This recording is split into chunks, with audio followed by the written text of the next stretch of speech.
오늘 하나님 말씀은 요한복음 3장 22절에서 23절까지 말씀입니다.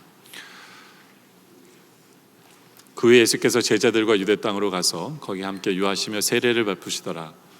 요한도 살렘 가운데 에논에서 세례를 베푸니 거기 물이 많음이라. 그러므로 사람들이 와서 세례를 받더라. 아멘.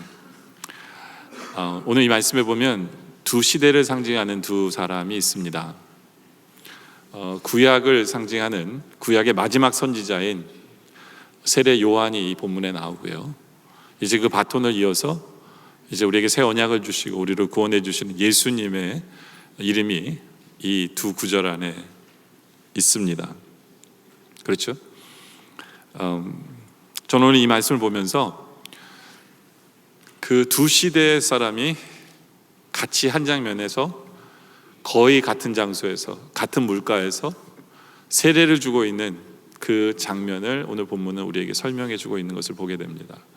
그리고 오늘 이 구절이 위치한 이 위치가 또 재밌는 게 뭐냐면 요한복음 3장 앞부분에는 우리가 지난주에 누구에 대한 이야기를 했죠? 니고데모, 그렇죠? 니고데모. 그 사람은 구약을 상징하는 사람이에요. 왜냐하면 바리새인에다가 하나님의 율법을 정확히 알고 있는 이 사람이 그 사람의 구원에 대한 얘기가 나오죠. 그렇죠?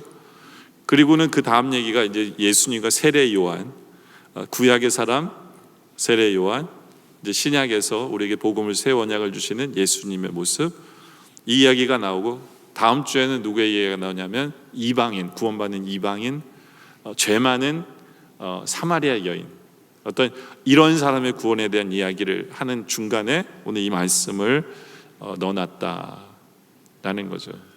그러면서 우리로 생각하게 만들어요. 그게 뭐냐면 구약에서는 이런 것이 구원이었는데 신약에서는 이런 게 바뀌었구나.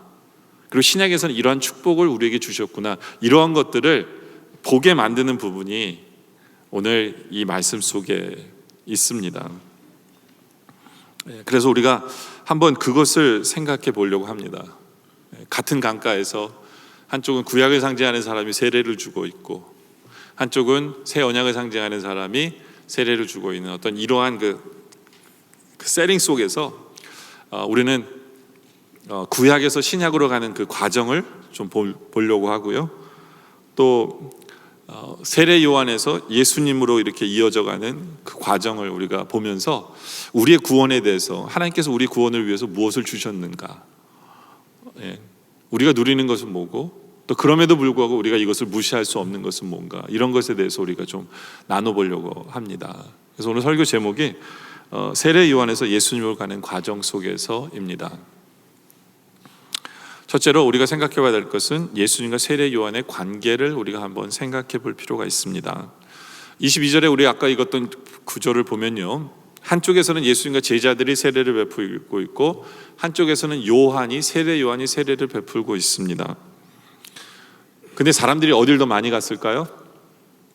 어디에 더 많은 사람들이 몰렸을까요? 26절에 보면 나오는데요, 그들이 요한에게 가서 이르되 라삐여, 선생님과 함께 요단강 저편에 있던 이곳 선생님이 증언하시던 이가 세례를 베풀매 사람들이 다 그에게로 가더이다 라고 얘기합니다.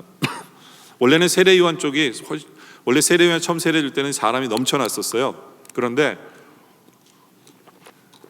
예수님과 제자들이 세례를 베푼다고 하니까 예수님과 제자들이 세례를 베푸는 그곳에 사람들이 다 간 거예요.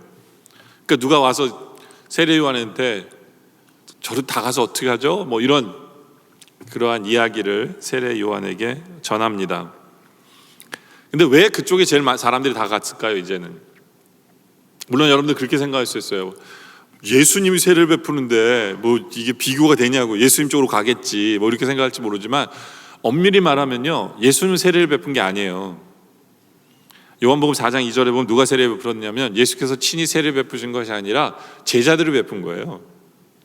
예수님은 아직 세례를 안 베풀어요. 왜냐하면 그 세례 요한의 사역이 끝나야 예수님의 사역이 시작이 되는 어떤 그런 세팅이었기 때문에 예수님은 세례 요한의 사역이 끝날 때까지 공식적인 어떤 사역을 시작하지 않습니다. 그래서 세례 요한이 세례를 베풀 때 제자들이 세례를 베풀었어요. 예수님이 베푼 거 아니에요.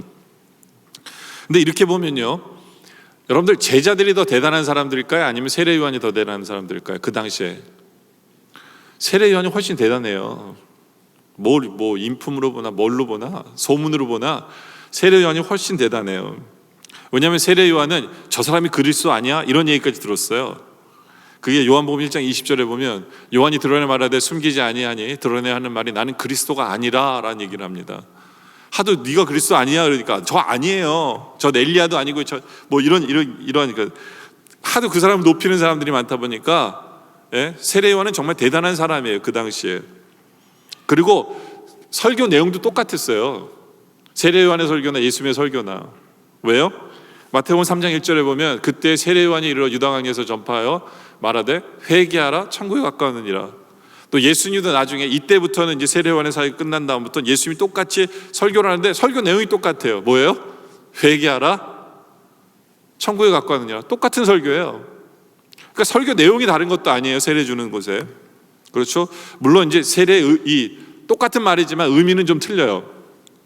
세례 요한이 회개하라 천국에 가까우느니라 그 회개는 뭐냐면 너희가 율법대로 살지 않은 것을 회개하라는 얘기예요. 그리고 예수님의 본질적으로 회개하라는 의미는 너희가 나를 믿지 않는 것을 회개하라는 그런 의미가 좀 담겨져 있어요. 그러니까 좀 내용은 틀려요.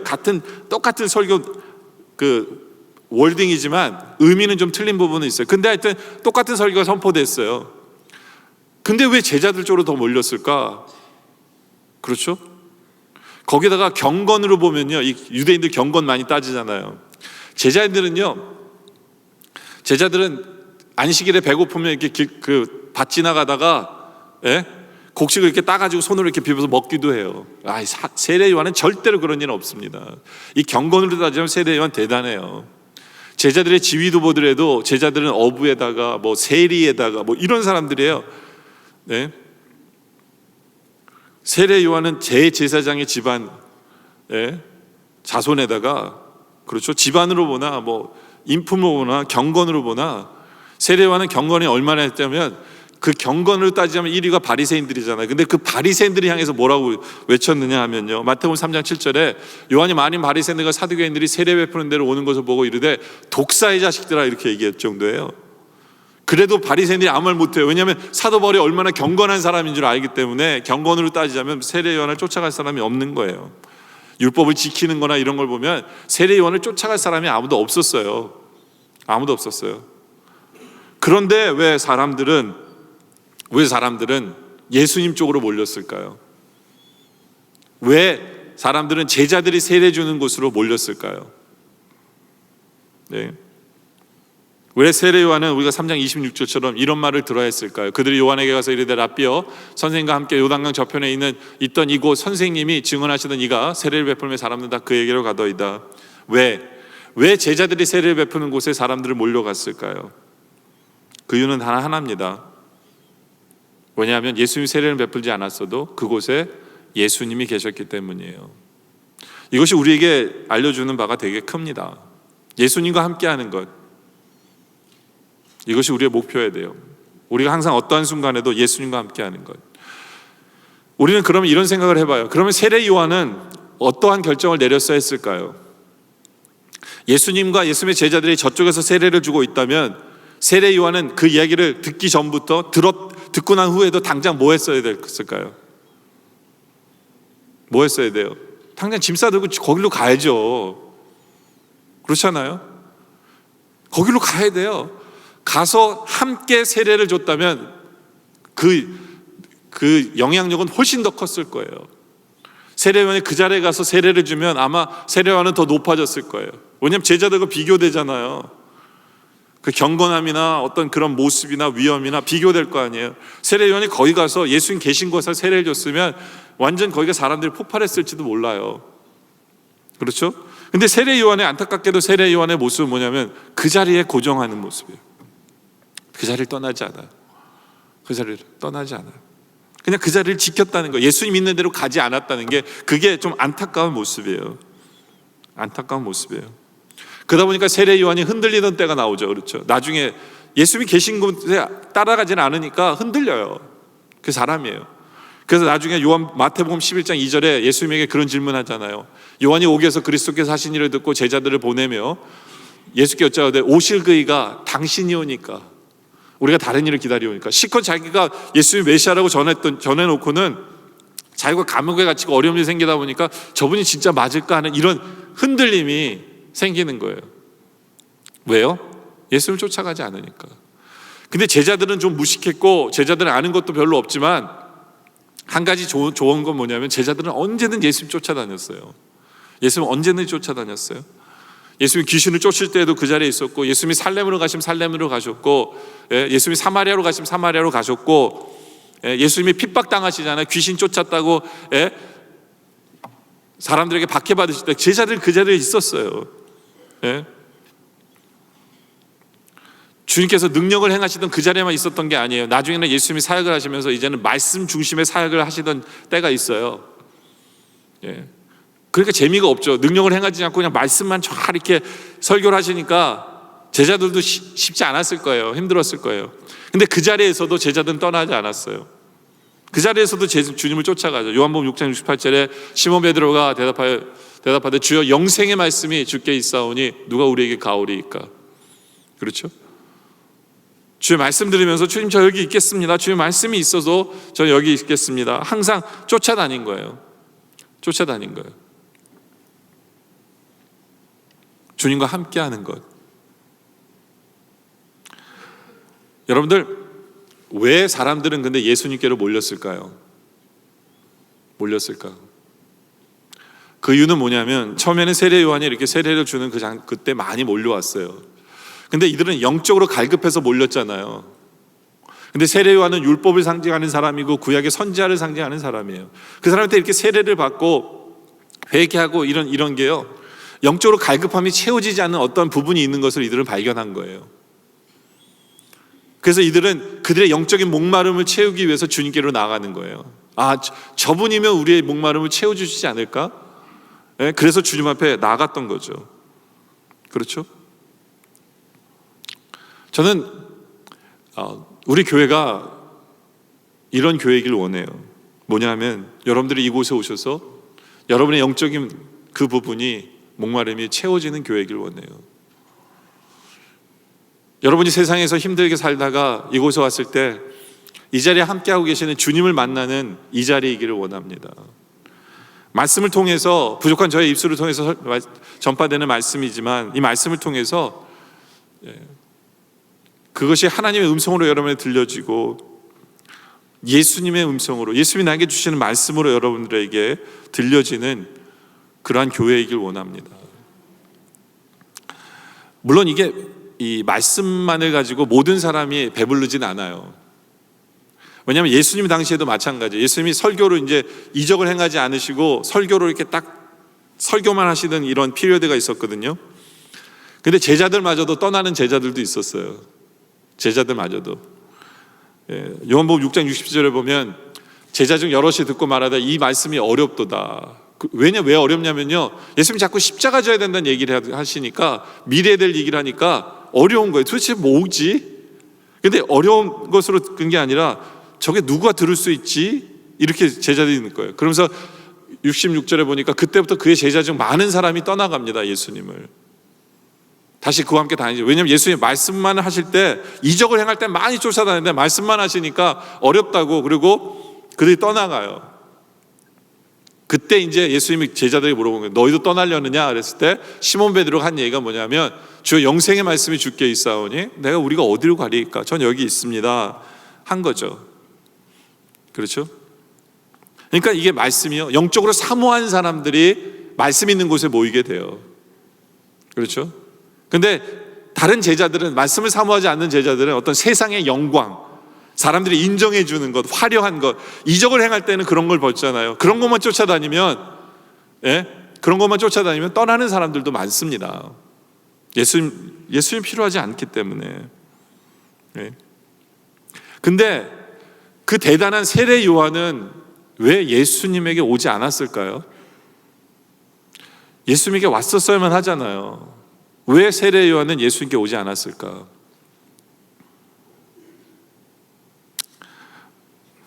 그 이유가 뭐냐면요, 그 이유가 세례 요한은 구약의 마지막 선지자이기 때문에 그래요. 세례 요한의 사역은 거기까지예요. 거기까지. 예수님이 누구신가를 알리고 저분이 진짜입니다라는 것을 알리는 것이 그의 사역의 거기까지예요. 그것이 율법의 한계다라고 이야기할 수 있어요. 율법 자체만의 한계다. 율법 자체가 어떤 구원을 주지 못하고, 그러나 이 율법은 그래서 저분이 필요해 가기까지, 그것까지가 율법의 한계예요. 그러니까 어떤 면에서 세례 요한은 자신의 사명을 완수한 거예요. 완수한 거예요. 그래서 세례 요한 자체로 보면 잘못된 건 아니었어요. 그래서 세례 요한은 자신의 사명이 뭔 줄 알았어요. 내 사역이 여기까지구나. 그러면서 세례 요한이 그런 고백을 하게 되죠. 요한복음 3장 28절에 내가 말한 바 나는 그리스도가 아니요 그의 앞에 보내심을 받은 자라고 한 것을 증언할 자는 너희니라. 그렇죠? 난 그리스도가 아니야. 근데 너희가 항상 들었던 것처럼 내가 너에게 얘기했잖아. 저분이 그리스도야. 저분에게 가. 저분에게 가. 저분이 진짜야. 방향을 제시하는 것이 세례 요한의 존재 이유였어요. 그분과 함께 사역을 하는 것이 아니라 방향을 제시해서 저분이, 그게 율법이거든요. 그래서 예수님이 필요한 거야. 예수님께 가. 이게 율법의 자리인 것처럼. 그러면서 세례 요한이 그런 얘기를 하죠. 신부를 취하는 자는 신랑이나 서서 신랑의 음성을 듣는 친구가 크게 기뻐하나니 이러한 기쁨으로 충만하였노라. 자기는 신랑의 친구일 뿐이라는 거예요. 난 신랑이 아니라는 거예요. 친구이다 보니까 저분이, 우리 예수님이 기뻐 받으시면, 예수님이 예수 영광 받으시면 난 그걸로 기뻐. 이게 나의 한계라는 거죠. 네. 그러면서 진짜 얘기하죠. 나는 그는 흥하여 가겠고 나는 쇠하리라. 나는 쇠해야져야만 이게 진짜 하나님 뜻을 이루는 거야. 나는 세워지면서 저분이 높아지고 저분이 진짜라는 것을 드러내야만 이것이 나의 사역은 여기까지야 라는 거죠. 그래서 세례 요한은 자신의 위치를 알고 있기 때문에 가지 않았어요. 그러나 우리는 틀려요. 우리의 사명은 뭐예요? 항상 주님과 함께하는 것을 사모해야 되죠. 주님이 있는 곳에 내가 가고 싶습니다. 주님 만나고 싶습니다. 주님의 얼굴을 보고 싶습니다. 그것을 우리가 사모해야 되는 거죠. 바로 이것이 우리의 모습이길 원합니다. 두 번째로는 믿음과 순종에 대한 것을 우리로 생각나게 해요. 구약에서 신약으로 가는 그 과정 속에서 믿음과 순종의 관계는 뭘까? 세례 요한에서 예수님을 가는 과정 속에서 믿음과 순종의 관계는 뭘까를 생각하게 만드는 건데요. 36절에 보면 이런 말씀이 있어요. 아들을 믿는 자에게는 영생이 있고요,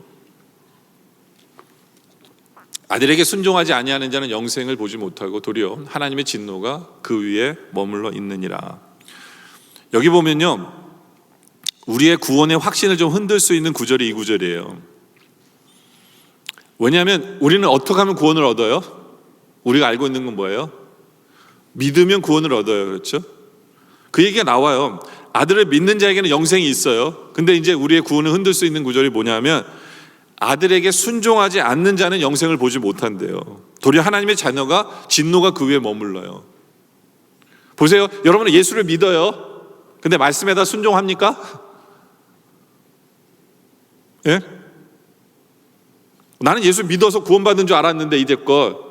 근데 이 구절에 보니까 순종 안 하면 구원 없대요. 그 얘기잖아요.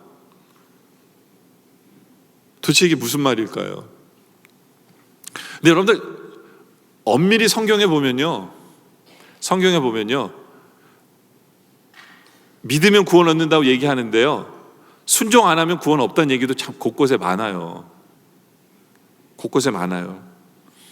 야고보서 2장 21절에 보면 우리 조상 아브라함이 그 아들 이삭을 제단에 바칠 때 행함으로 의롭다 하심을 얻었다는 거예요.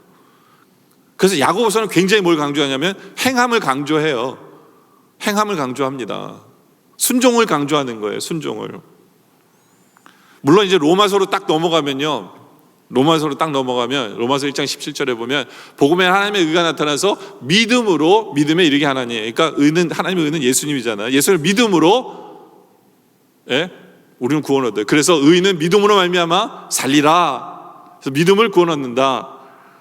오직 믿음 막 이런 거잖아요. 그래서 우리가 종교개혁하면서 오직 믿음 그것으로 행함이 아니라 오직 믿음으로 우리는 구원을 얻어.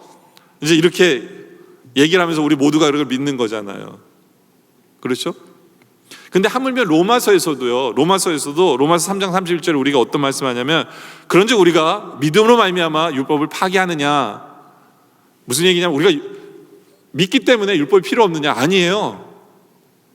그럴 수 없느냐? 도리어 율법을 굳게 세워요. 믿는다는 건 뭐냐면, 율법을 굳게 세운다는 건 율법을 지키는 거예요. 그러니까 여기도 똑같이 우리가 강조하는 게 뭐냐면, 믿으면 순종해야 돼요. 네? 그 순종과 구원은 별개의 문제가 아니라 같은 거예요. 순종해야 구원을 얻어요. 순종을 해야 구원을 얻어요. 바로 로마서에서도 그런 얘기를 하는 거거든요. 그렇죠? 그러니까 로마서는 사도 바울이 썼는데요, 사도 바울도 믿음과 순종을 별개로 보지 않아요. 믿어야 되고 순종해야 구원을 얻어라고 사도 바울도 로마서에 얘기하는 거예요. 많은 사람들이 야고보서는 행함을 중요시 여기고 로마서는 믿음을 중요시 여겨. 근데 같은 맥락이에요. 야고보서도요, 믿음을 중요시 여겨요. 야고보서 2장 14절에 보면, 만일 형제들아, 만일 사람이 믿음이 있노라 하고 행함이 없으면 무슨 유익이 있으리요? 그렇죠? 그러니까 믿음이 있다면 행함도 있어야 된다고 얘기해요. 그러면서 야고보도 믿어야 된다는 얘기를 해요. 그러면서 그 믿음이 능히 자기를 구원하겠느냐? 행함이 없는데 그 믿음이 못 구하잖아. 믿음은 있어야 돼. 근데 행함도 있어야 돼. 라고, 순종도 있어야 돼. 라고 야고보서는 이야기를 하고 있습니다. 그랑 똑같이 오늘 본문에 요한복음도 같은 얘기를 하는 거예요. 믿음이 있어야 되고 순종이 있어야 한다. 그렇잖아요. 여러분들, 한 가지 예를 들어볼게요. 부부가 사는데 남편이 아내에게 늘 얘기해요. 내가 당신을 얼마나 사랑하는 줄 알아. 난 당신만을 사랑하고 당신을 진짜로 사랑해. 근데 뚝을 거닐다가 아내가 물에 빠졌어요. 근데 안 들어가요, 건지러. 사랑하는 겁니까? 아니잖아요. 근데 이 남편은요, 어떤 남편은 말 한마디 안 해요. 사랑한다는 얘기 한마디도 안 했는데 뚝을 거닐다가 아내가 빠졌을 때요, 자기 목숨을 던져가지고 그 아내를 건지러 들어가서 아내를 건져서 나와요. 말은 안 해도 사랑하는 거잖아요. 그렇죠? 이 사랑도 행함이 있어야 되는 거예요. 행함이 있어야 되는 거예요. 우리가 하나님을 믿는다고 하면서 행함이 없다면 그게 진짜 믿음일까? 생각해 볼 필요가 있잖아요. 예. 근데 제가 여기까지 이렇게 여러분들에게 얘기하면 여러분의 구원의 확신이 굉장히 많은 분들 흔들릴 거예요. 여러분의 구원의 확신이 흔들리면 제일 좋아하는 게 누구냐면 사탄이 제일 좋아해요. 왜냐하면 사탄은요, 여러분의 구원의 확신을 흔들기 위해서 얼마나 노력하는 줄 아세요? 그래서 여러분들 좀만 죄지면 사탄이 여러분 옆에 와서 뭐라 하냐면, 네가 하나님의 자녀인데 이런 죄를 져요? 넌 하나님의 자녀도 아니야. 양심 있으면 네가 하나님의 자녀라고 그래. 그러면서 여러분의 구원의 확신을 늘 흔드는 게 사탄이거든요. 왜 사탄이 여러분의 구원의 확신을 흔드는 줄 아세요? 여러분의 구원의 확신을 흔들어야만 하나님의 사랑을 의심케 하기 때문에 그래요. 여러분의 신앙의 기초를 흔드는 거예요. 그래서 하나님의 사랑을 흔들어 버리면, 예? 여러분의 신앙 전체가 뿌리채 흔들리니까 구원의 확신을 흔드는 거예요. 근데 여기 서 있는 목사가 여러분의 지금 구원의 확신을 흔드는 것 같지 않으세요? 왜냐하면 순종도 있어야 된다 그러니까. 근데 제 말이 아니잖아요. 그 순종이 있어야 되잖아요. 예? 예전에 우리 교회에서 사역하시던 한 분이 이제 다른 교회로 부임하 가셨는데요, 가셔서 여기까지만 설교하셨나 봐요. 교회가 시끄러워져 가지고요, 난리가 났었어요. 이상한 목사님 오셨다고. 그 설교가 여기서 끝나서는 안 되겠죠, 그죠? 그럼 제 말이 틀린 말을 했나요? 아니에요. 우리는 믿어야 되고요, 순종해야만 구원을 얻어요. 그런데 제 말 속에 답이 있어요. 구원의 확신이 흔들리지 않는 답이 있습니다. 그게 뭐냐면, 여러분, 우리는 믿어야 구원을 얻어요. 근데 우리가 믿으면 어떤 일이 벌어집니까? 우리 안에 어떤 일이 벌어져요? 성령님이 우리 안에 들어오셔서 사세요. 성령님이 우리 안에 들어오셔서 사십니다. 그죠? 왜 우리 안에 들어오셔서 사시는 이유예요? 우리로 말씀에 순종하며 살게 만들기 위해서예요. 순종하며 만들며 살게 하기 위해서. 그 때문에 우리 안에 계신 성령님 때문에 우리는 결국 순종할 수밖에 없어요. 여러분들이 착각하는 이유가 뭐냐면 예수 믿으면 당장 나는 모든 거에 다 순종해, 이런 사람이 구원을 얻는다고 착각하시기 때문에 그래. 그런 얘기가 하는 게 아니에요. 우리는 예수를 믿음으로 말미암아, 우리 안에 계신 성령님을 말미암아 우리는 순종을 향해 나아가고 있어요. 결국에서 우리 안에 도전 주신, 성령이 내 안에 도전 주신 그 부분은 우리는 다 순종하며 살 수밖에 없는 것이 믿는 사람의 결론적인 모습이에요. 그렇기 때문에 나 지금 순종 안 하는데 그거 가지고 여러분의 구원의 확신이 흔들릴 필요가 없어요. 왜냐하면 그걸 향해 나아가고 있어요. 그리고 결국엔 여러분들 순종할 것이기 때문에, 성령님이 그렇게 만들 것이기 때문에. 네? 근데 왜 성경은 굳이 순종하는 사람만이 구원 얻는다는 표현을 쓸까요?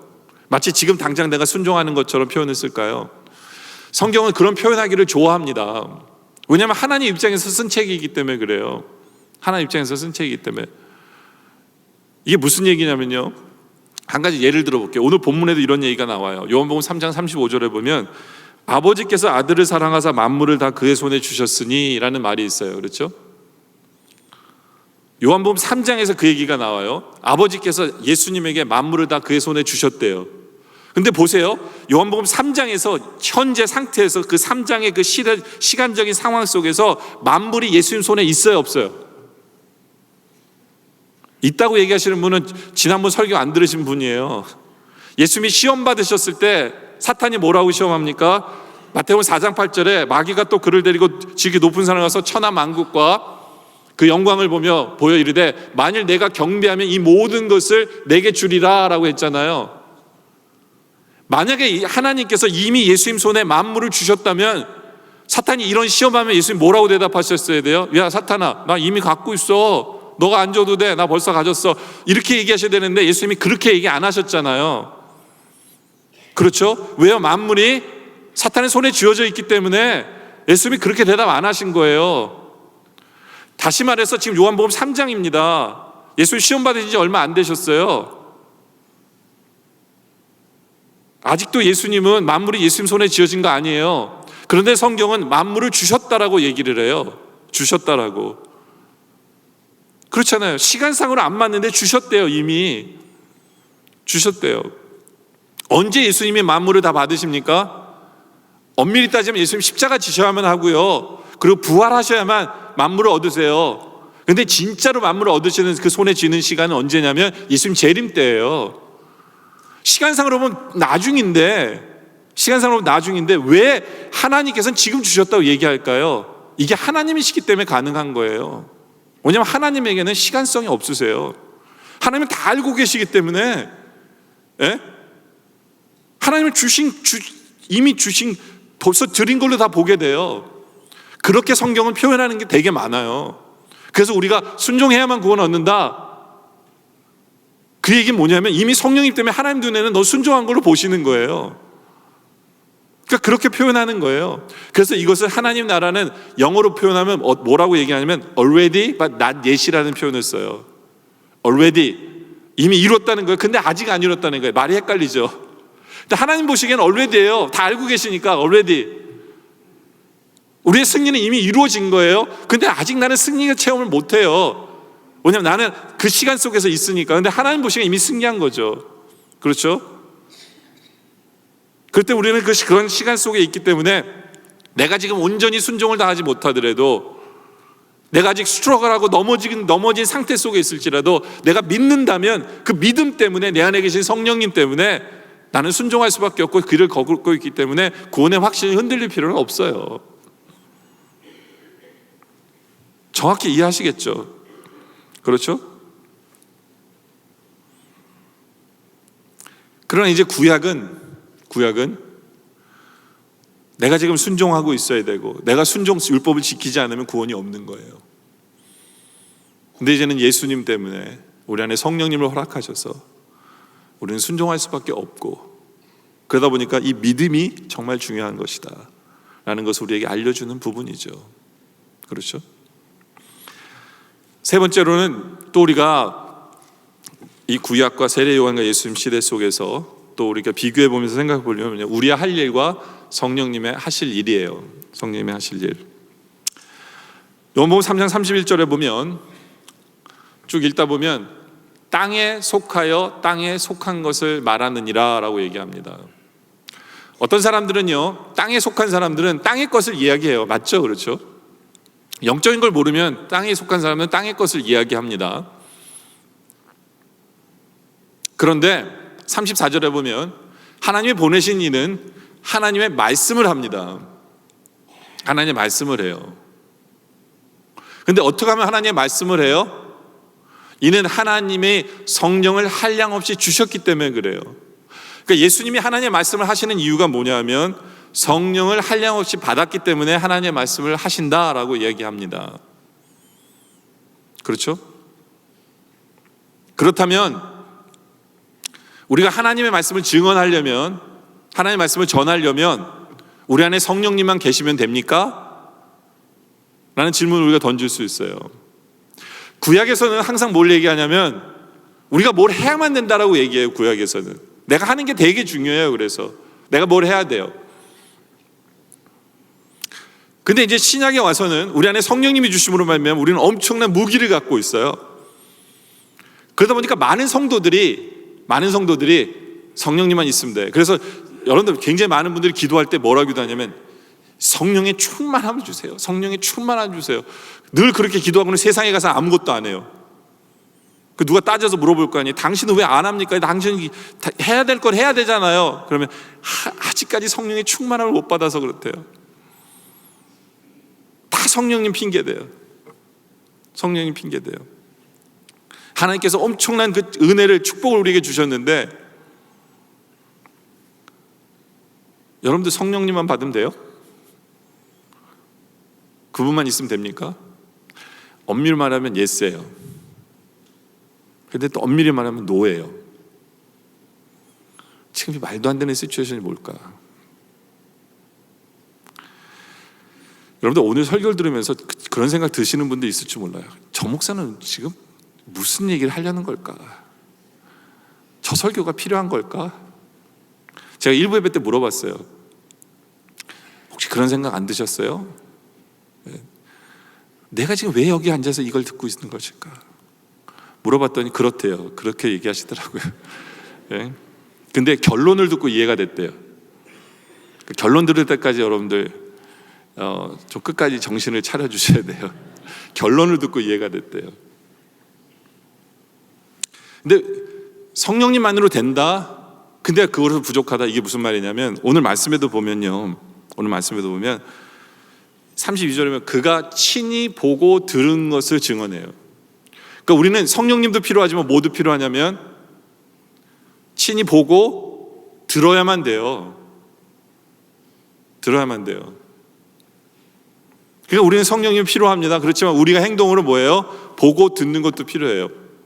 우리 예수님도 그 과정을 무시하지 않았어요. 예수님도 그냥 성령님 계시니까 돼 그러지 않았어요. 예수님도 하나님부터 들었어요. 그리고 그 안에 성령의 역사를 통해서 전합니다. 그래서 요한복음 8장 20절에 보면 내가 너에게 대하여 말하고 판단하는 것이 많으나 나를 보내신 이가 참되심에 내가 그에게 들은 그것을 세상에 말하노라.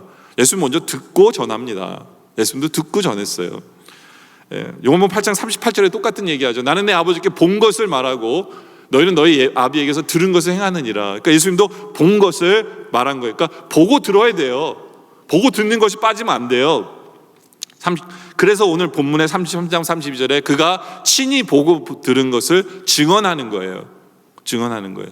근데 문제는 뭐냐면 증언했는데 예수님은 하나님이 하신 것을 보고 증언했는데 문제는 사람들이 그의 증언을 받은 자가 없어요.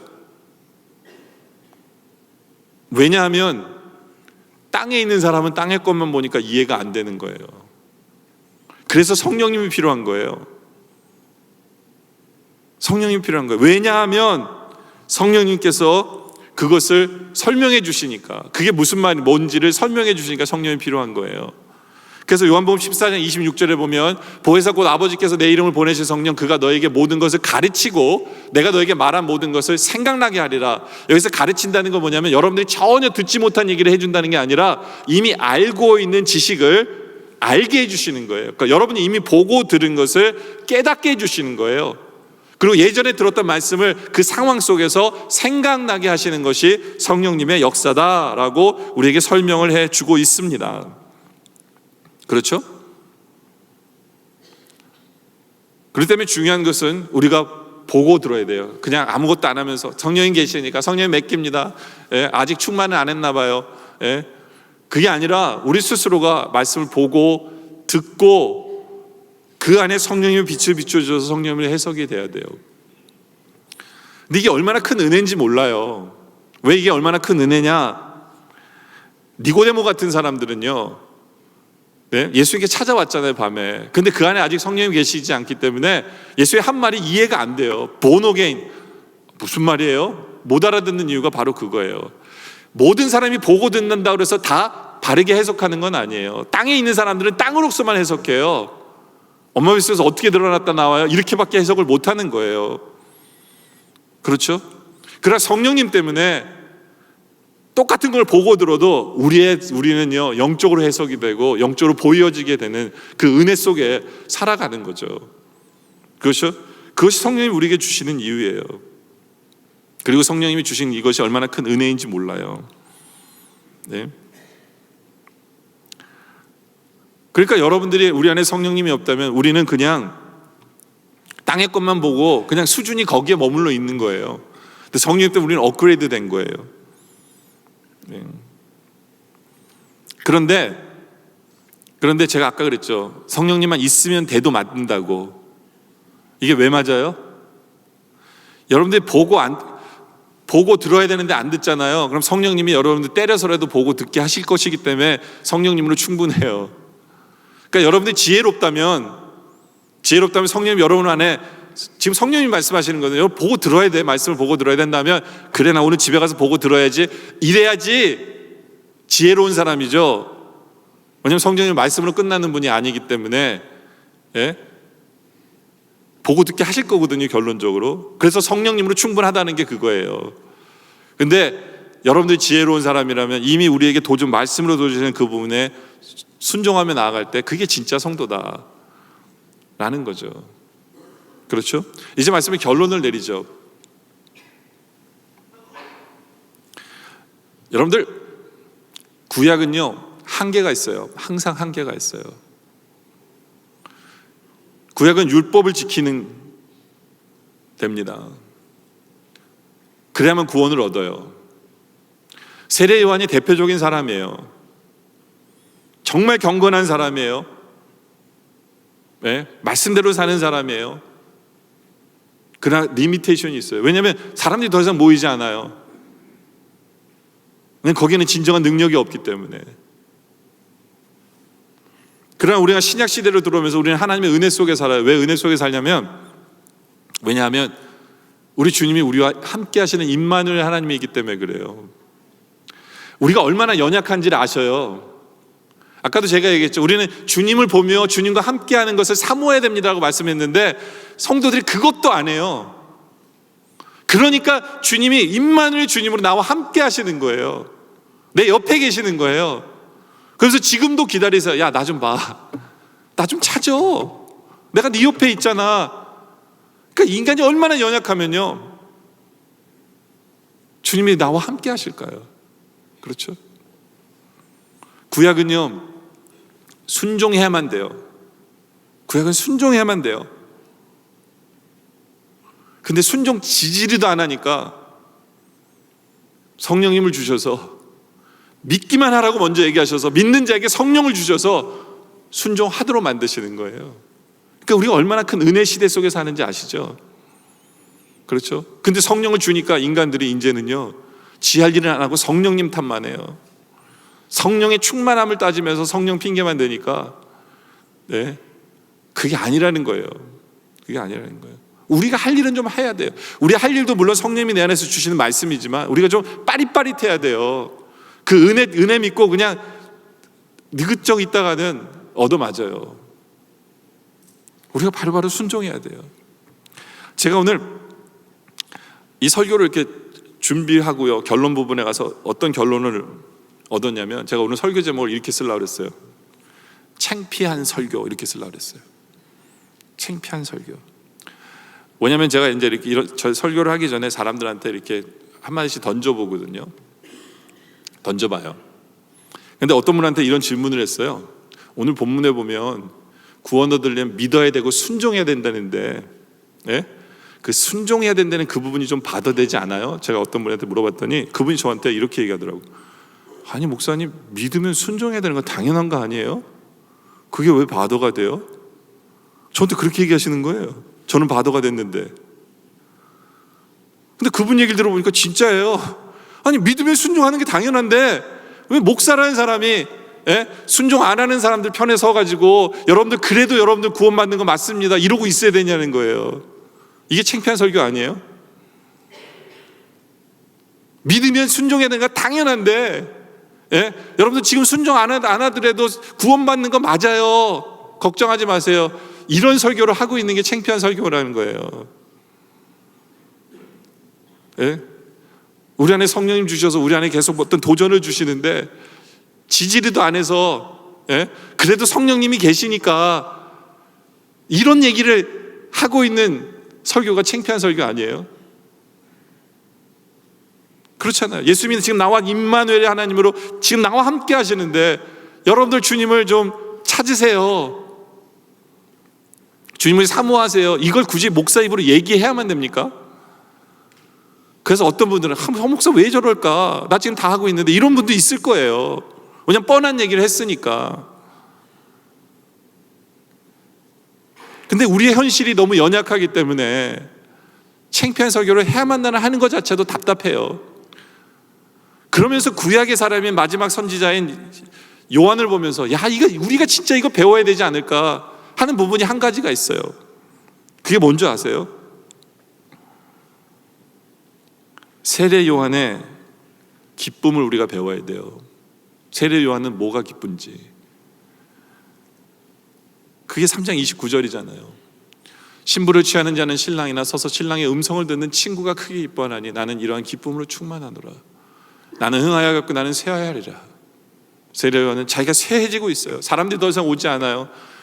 자기는 이제 무명인처럼 돼버리고 있는 과정 속에서 저분이, 우리 예수님이 인정받으시고 예수님 영광 받으시고 사람들이 절로 몰리는 게, 나는 그게 기뻐 라고 하는 그 기쁨의 근원을 우리도 갖고 있어야 돼요. 여러분들 뭐 때문에 기뻐하십니까? 여러분들 그거 생각해 보셨어요? 이 기쁨이라는 건요, 내가 이제부터 이것 때문에 기뻐하기로 결정하면 그게 기쁜 거예요. 나의 선택인 거 아세요? 기쁨은 내가 선택하는 거예요. 여러분들 골프 치시는 분들이 홀인원 해가지고 막 기뻐하고 막 신문에 내고 난리 나시잖아요. 전 골프를 안 쳐서 그런지 뭐가 기쁜지 몰라요. 그거는 본인 스스로가 홀인원 하면 기쁘기로 작정했기 때문에 기쁜 거예요. 그렇지 않아요? 그게 무슨 진짜 실력입니까? 치다 보니까 어쩌가 하면 들어갈 수 있는 거잖아요. 그래서 들어간 거예요. 근데 그게 너무 기쁜 거예요. 왜요? 본인이 기쁘기로 작정했으니까. 본인이 정한 거예요. 여러분들 슈퍼볼 할 때 있잖아요. 달라스 팀도 아닌데 다른 두 시리 팀이 붙었는데 달라스에 사는 사람이 막 기뻐해요. 이렇게 터치다운 했다고 막 기뻐해요. 뭐가 기뻐요? 근데 왜 기쁩니까? 본인이 그 팀을 응원하기로 결정했기 때문에 기쁜 거예요. 본인이 선택한 거예요, 기쁘기로. 무슨 말인지 아세요? 이 기쁨은요, 내가 선택해야 돼요. 여러분들 스스로가 내가, 우리 주님이 잘 되는 것, 우리 교회가 잘 되는 것, 우리 하나님의 나라가 확장되는 것, 하나님의 영광 받으시는 것이 나의 기쁨의 소스입니다. 이렇게 결정하고 사세요? 우리는 이미 이 결정 속에 있어야 돼요. 그렇다면 우리는 누가 시키지 않아도 순종해요. 순종할 수밖에 없는 거예요. 왜냐하면 그게 우리 하나님 기뻐하시는 거니까. 그렇죠? 그런데 우리는 기쁨의 소스가 엉뚱한 데 있어요. 내가 돈 잘 버는데, 내가 뭐 하는데, 이런 데 기쁨의 소스를 두고 있으니까 하나님을 바라보면서 기쁘지가 않아요. 하나님의 역사를 바라보면서 기쁘지가 않는 거예요. 여러분들 이제는 구약의 사람이지만 그 세례 요한이 하나님이 영광 받으시고 하나님 나라가 확장되어지시고, 이게 선교적 교인이에요. 하나님이 뜻을 이루는 것, 그것이 내 기쁨이 되어서 우리의 기쁨은 세상과 다르길 원해요. 그래서 하나님만이 나의 기쁨 됩니다 라고 고백할 수 있는 우리 모두가 되어주시기를 주님의 이름으로 축원합니다.